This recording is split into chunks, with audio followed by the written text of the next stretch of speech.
Herkese selam. İndi ise yeni bir challenge ile karşınızdayız. Challenge'ımızda sushi motivasyon sushi'lerini istifadə edəcəyik. Hər oyunçunun qarşısına 6 ədəd sushi düzürük. 1-dən 6-ya qədər nömrə veririk. Növbə ilə zər atırıq.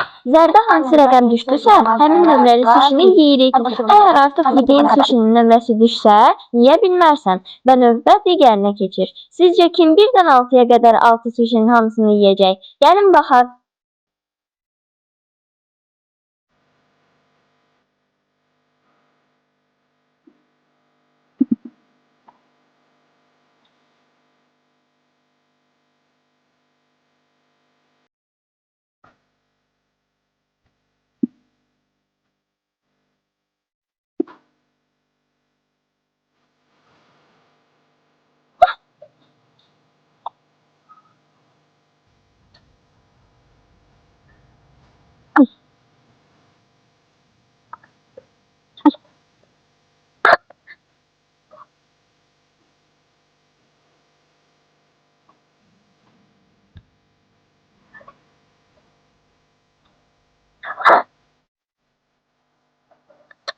Bu oyunun qalibi mən oldum.